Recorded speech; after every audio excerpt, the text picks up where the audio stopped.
In the Court of the Yellow King, written by K. Patrick Glover and read by Mariam Draeger. The house was painted a dull yellow, like it had been left too long in the sun, and all of its vibrance and life had faded away.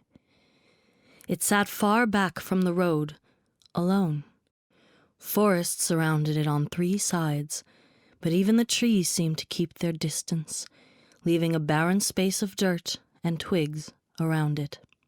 The windows were cloudy with decades of grime that obscured everything within except for the faint glow of lights and the battered and broken window blinds, which were always pulled halfway down. The house had no neighbors to speak of. It sat on a seldom-used road 3 miles north of Ilchester Tunnel, so to say that no one ever saw another human being enter or leave the house isn't saying much, but still. No one ever saw the solitude of the yellow house disturbed, not by man or beast. It was better that way. The things that happened in that dull yellow house were never meant to be seen, not by human eyes. I wish with all my heart that I was not the exception that proved that rule, that I had never seen that house, and that I had never set foot upon its land, much less inside the dreaded thing. Wishes are devilish things. They often come far too late, and they are granted only by things better left in the recesses of imagination and the corner of an eye. Even knowing that, if I had the opportunity to make such a wish now, if I could turn back the clock so that I had never come down to the state of Maryland, I would offer up any sacrifice necessary. I would never have opened the letter from St. Mary's College, never agreed to come and provide a guest lecture in folklore that was my specialty, if I had known any of what was to follow. I suppose I should have been concerned with the specificity of the request, the origin of an otherworldly phantom known as a Flimmengeist, and the details of the dimension it inhabits, when not being brought forth into our own. I had to forage through quite a few arcane books from my private library to find any answers, as the Flimmengeist is an obscure spirit even in my area of expertise. After pushing past several brief references in various guides, I found a more detailed explanation in a volume by a 16th century alchemist named Jakob Boehme. Boehme was a Lutheran mystic of the time, and much of his work involved blending folklore with religious dogma. He believed that a Flimmengeist was the spirit of someone who had died a violent death and spent eternity in a place just beyond the edge of our vision. His work was unclear on just what that place might be, although there was some allusion to purgatory or some place very like it. That brought something to mind and sent me digging for another volume that I had obtained some years previous. It was without a title and badly translated from Arabic, but it mentioned an ancient and cursed city on the shores of Lake Holly that lies just beyond the edge of our vision. The phrasing in translation, at least, was exact. It could be coincidence, but my mind leapt with excitement at the connection, a feeling that perhaps only dusty old academics like I would understand. With these finds, I had enough information that I could feel comfortable speaking on the subject, but more importantly, the request had left me with the impression that I might learn even more if I could exchange thoughts with the group that had requested my lecture. In the end, it was my own thirst for knowledge that had me sending an affirmative reply and packing my bags for the train ride down from Kingsport, Massachusetts. It was still early into the new century, and even though 1910 felt like a progressive new time to us, the faculty at my college were concerned about sending a female professor off on such an adventure on her own. But we were a small institution, and I was paying for the trip out of my own funds, hoping to replace the hole in my account with the offered speaking fee, so in the end I left in my own company. When I arrived in Ellicott City, I took a room in the Howard House Hotel, a towering structure built in the side of a granite hill overlooking Main Street. The train ride had left me exhausted, so I had an early dinner there at the hotel and went back to my room to sleep. There I dreamt of black stars over a still lake.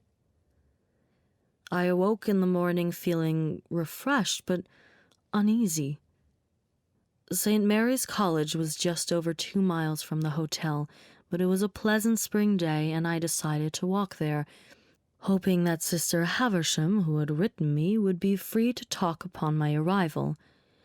I was in no hurry, and my walk was a leisurely one, and yet I found myself becoming anxious as I went. The people I passed were outwardly friendly, but I sensed something else, an undercurrent of suspicion, or perhaps something darker. I would have dismissed it as mere paranoia brought on by my journey and the strange dreams that followed, were it not for what happened when I arrived at the college. There was no Sister Haversham there. They had never heard of her. I showed them the letter that had been sent, and although it appeared on an authentic stationery, the folklore class that it mentioned did not exist. It all appeared to be an elaborate practical joke, one that had cost me a great deal of money. I walked back to the hotel in a dazed silence. The loss of the funds that I had expended thus far was upsetting, but not debilitating. While I was not a wealthy woman, my grandfather had left me enough money that I could live comfortably as I pursued my academic interests. It was the mystery behind the entire thing that nagged at my mind. My initial thoughts about being the victim of a joke seemed less likely the longer I considered the matter. The knowledge required to compose that initial letter was so arcane that even I, an expert in world folklore, had to research what was described. The very idea that a layman would have such information at their fingertips was ridiculous. I was greeted back at the hotel by a message that a Mr. Cornelius Haversham was in the lounge awaiting my return. It appeared that I would get some answers after all. Mr. Haversham was a large man, with a bushy beard and hands the size of hams. He rose from his spot to greet me, and as he took my hand I found his touch to be light and his voice surprisingly gentle. "My sincere apologies, Professor. I had hoped to catch you before you left for St. Mary's, but it appears that I missed you by a quarter of an hour." "I see," I said curtly.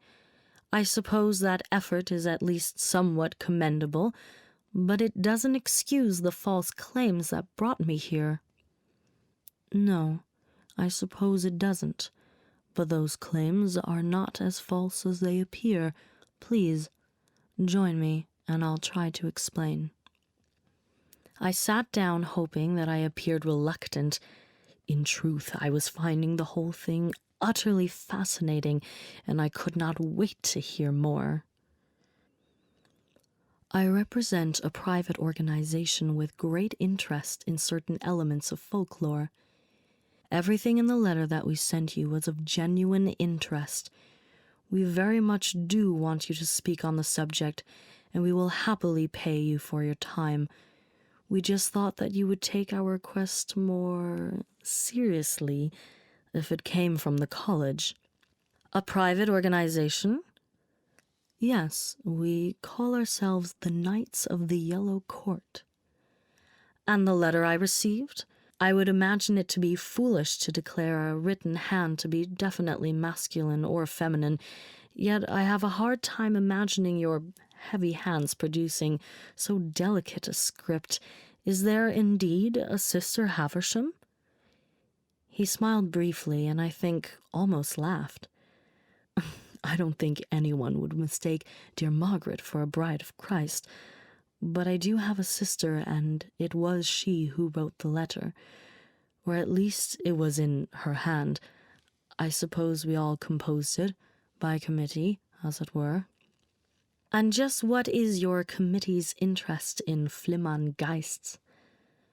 Haversham's face changed, almost imperceptibly, as if he was trying carefully to remember a well-rehearsed speech. There's a local story, a legend, about a man named Tom. It's said that he was killed in the final blast that made the Ilchester Tunnel. Said? No body was ever found. No trace at all. No blood, no bone, nothing. What do you believe happened to him? I asked. We think he was blown into another world, that he became a Flimmerngeist. Existing just beyond human vision?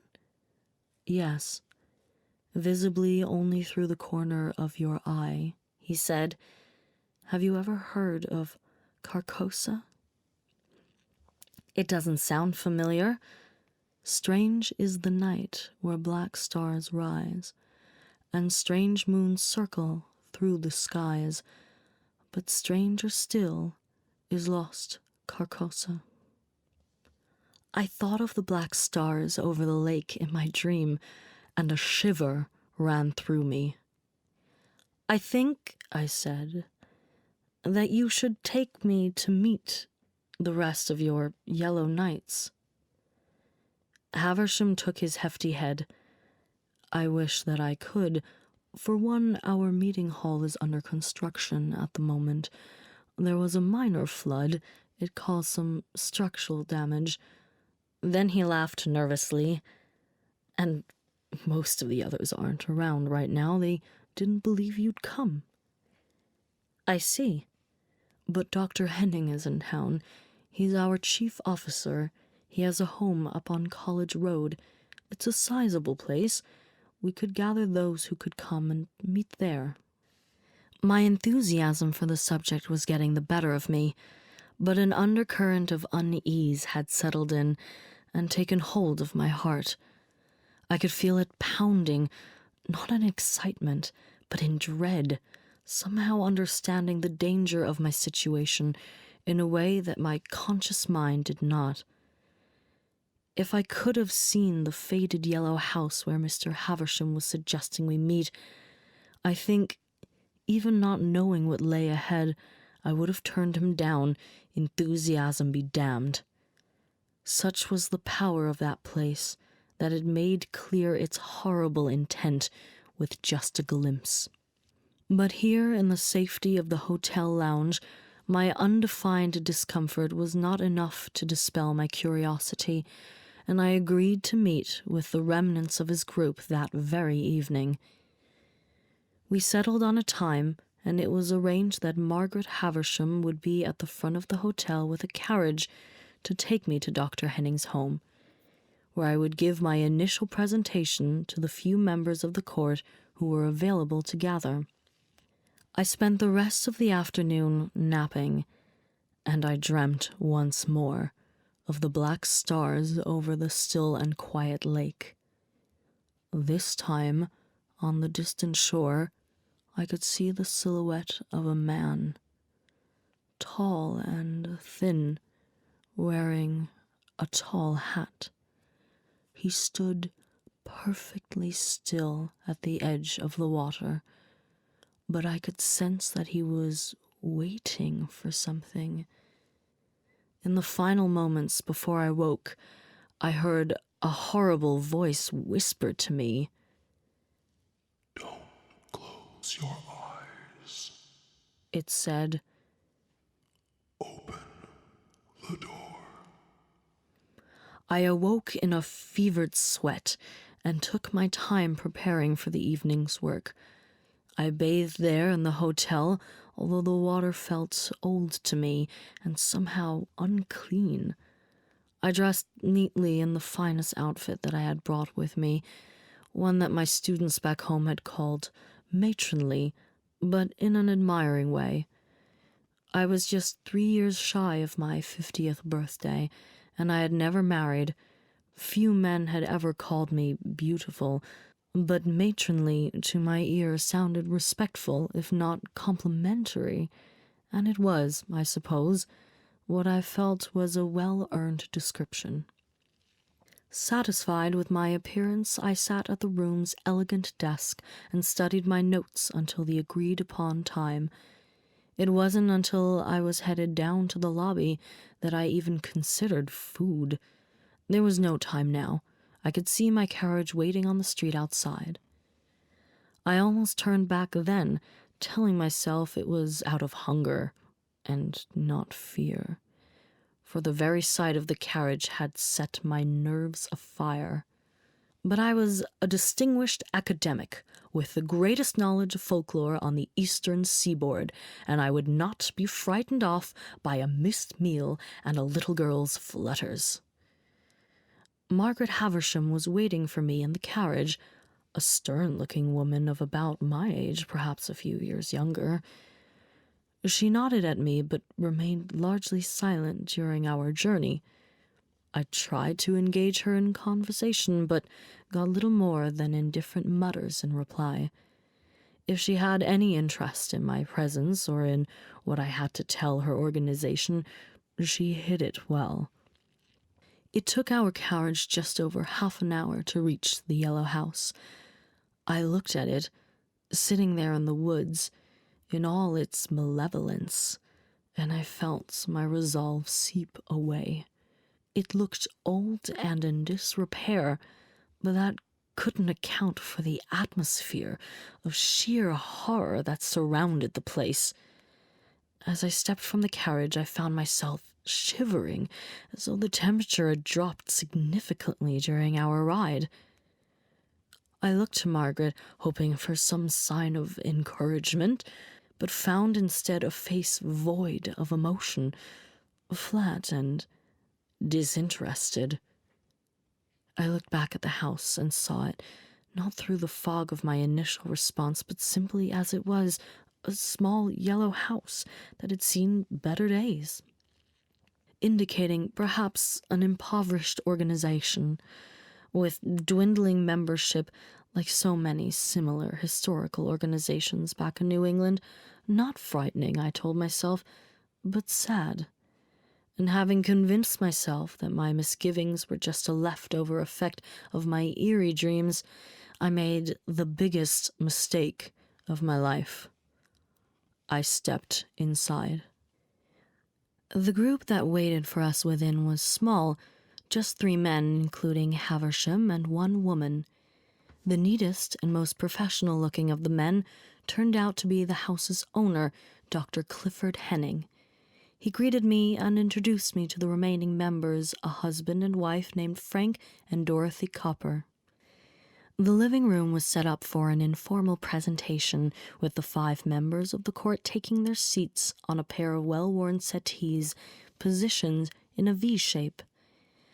A coffee table sat before them, and several glasses sat upon it, half drunk. The doctor and Mr. Cooper both reached for their glasses as they sat. At the front of the room was an old lectern, and I stepped behind it and took a deep breath, attempting to steady my shaken nerves. A woman whom I had not seen before and assumed to be Dr. Henning's housekeeper stepped into the room and brought me what appeared to be a glass of spirits. I took it gratefully and took a sip before I began, savoring the smoky taste of the whiskey. I talked of Flimangeists for over an hour, drinking 2 full glasses of the whiskey in the process to calm my nerves.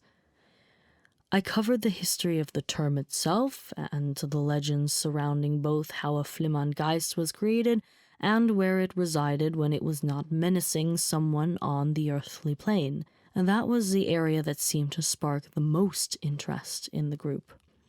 "This place they inhabit," Dr. Henning asked, "is it accessible from our world?" The method of doing so varies according to the culture, I replied, but certainly one medieval European tome references human sacrifice. More recent volumes suggest some sort of ritual, usually involving vision. Vision? Mrs. Copper inquired. Yes, because the Flimmerngeist exists in a realm visible from the corner of the eye. Finding a way into that realm inevitably involves entering through that vision. A Germanic volume from the 15th century suggests removing the eyes altogether, but Jakob Bohme believes that you could open the doorway by staring, unblinking, for a period of time. For how long? Again from Dr. Henning. A significant but not impossible amount of time. It's not specified in the work. These sorts of stories are usually vague. I suspect that it's more important that the length is meaningful to the practitioner. Folklore suggests that the ritual or spell is more about achieving a state of mind than following a precise set of instructions. Perhaps an hour would be appropriate, but I imagine that even an hour would be close to impossible to actually achieve. Now that my presentation itself had drawn to a close, I could feel the whiskey going to my head. I wanted nothing more than to ask Margaret Haversham to return me to my hotel, but my audience still had questions they were determined to ask. Where would such a ritual have to take place? I think that would vary depending on the Flimmerngeist you were attempting to reach. The best place would be where the spirit had met its violent end, I suppose. Could I sit down? I really am feeling very lightheaded. Of course you are, Henning said, taking me by the arm and guiding me to the couch. That would be the laudanum. I tried to pull away in alarm, but my muscles no longer seemed to be responding to my commands. The faces of my hosts seemed to be distorting in horrible ways, shimmering and dissolving in the gaslight. Please, I mumbled, but found myself unable to finish the thought. I sought out Margaret's eyes and found them to be smiling in a hideous fashion. It was there in her eyes that I finally realized the full implications of my peril and knew that there was absolutely nothing I could do to help myself. I was falling into the deepest blackness I had ever experienced, and the last thing I heard as I fell filled me with an exquisite terror. "Prepare my surgery." I woke outside, unable to move, my entire body racked with pain. I was strapped to a wooden framework, standing before a dark tunnel. The skin around my eyes felt unnaturally tight, and I found that I couldn't close them. A wooden block was pressed against either side of my head, so I couldn't turn my neck to look around. I tried to voice a question, to ask where I was, what had been done to me, but all that came out was a harsh croak. A voice spoke softly beside me, the now chilling voice of Dr. Henning. "Don't try to speak. You are dehydrated from the procedure. You'll just do yourself further harm." My eyes ached and itched, and I tried desperately to force my lids closed to no avail. Henning walked around in front of me and smiled. "Let me..." He held up a glass dropper and let its liquid fall into my eyes, each in turn. It felt soothing, and I fought back the ridiculous urge to thank him for his kindness. "You are probably wondering where you are, yes?" I nodded as best I could with the confines of my restraints. "This is the entrance to Ilchester Tunnel, finished by the B&O Railroad just 7 years ago. It is where Black Tom is said to have lost his life in the final explosion that cleared the tunnel. It is Tom that haunts this place, Tom that brings us here tonight. There is a story that has begun to circulate that if you can stare into the mouth of this tunnel for an hour, as you yourself suggested, unblinking, then you can open a doorway and let Tom through. Once you've seen him, though, well, he becomes attached. Each time you close your eyes after that, he gets just a little closer. The only way to hold him at bay is to refrain from blinking completely. There I heard Mr. Haversham laugh. "You don't have to worry about that part, Professor," he said. "The doctor has sewn your eyelids open, you see. You cannot blink, so Tom will not be able to harm you." I became aware that the rest of Henning's murderous group was there, unseen behind me. I couldn't see anything but the tunnel in front of me, and I wondered how long I had left, how long I had been staring into the darkness. My body tensed and tried to recoil in horror, but it could not move. What felt like leather straps bound me expertly to the wood. I could only see in front of me down the darkened tunnel. But my vision was adjusting to the darkness, and with the full moon in the sky, it seemed that I could now see through to the other side. "You are wondering why?" Henning asked.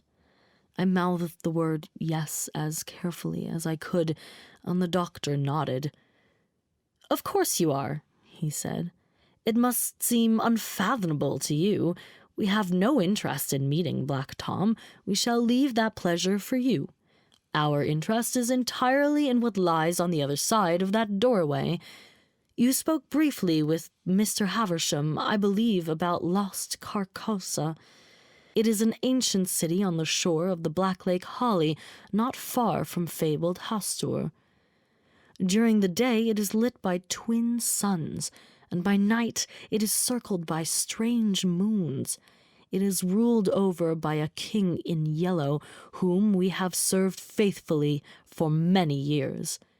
It is our destiny to join his court in Carcosa, so we have searched for many years to find the way there."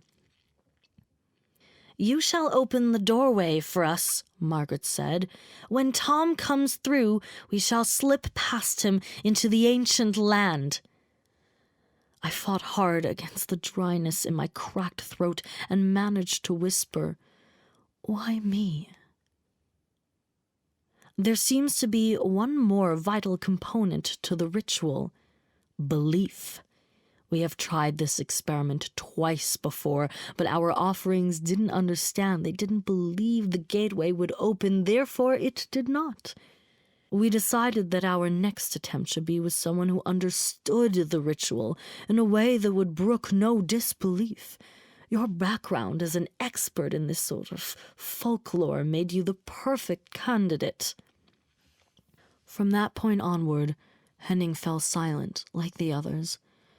He stepped back from my view and left me to my own horrified contemplation.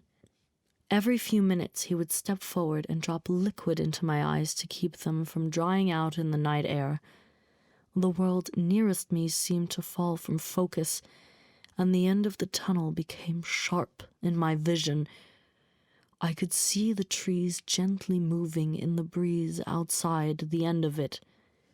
What felt like an eternity later was marked first by footsteps, and then by the blurry sight of the 5 knights of the Yellow Court making their way down to the far end of the tunnel and taking up their places alongside its inner walls. I knew then it wouldn't be much longer. It started as a shimmering, like a dark reflection on a pool of water. Then I could see the lake from my dreams and the darkly gleaming city beyond. A figure stepped forward, no longer on the far side, but on the closest shore, and water dripped from his tall, tilted hat as he stepped into the tunnel. He stood there in the pale light, and as the knight stepped through the doorway, the world seemed to blink in and of itself. They were no longer stepping onto the shore of Lake Holly. Now the vision through the end of the tunnel showed me that damned yellow house, and as the knights stepped through, they screamed in horror, a scream unlike anything I had ever heard, a scream I felt in my very bones and organs. Tom stood there in the tunnel, unmoving, as I watched Dr. Henning and his friends torn to bloody shreds by nothing, watching the blood and meat fly from their bones like bits of mud and tree branch in a storm. Even amidst all the flying gore, the house remained untouched, its yellow color almost iridescent now in the darkness. Some time after that, the world darkened. I lost consciousness along with the last of my hope and fell into a dreamless nothingness. I don't know how long I was gone, but the world was bright when I awoke, and I was on the ground along the side of the tunnel. It was a train rumbling through that woke me, and I watched it in utter disbelief that something so normal could still exist in this world. My body was no longer bound. Someone, or something, had loosened my straps and freed me.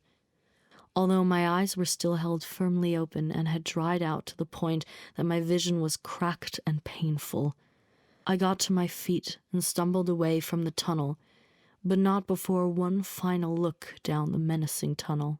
In its darkness, I could see the shape of Black Tom standing there, waiting patiently for me to blink.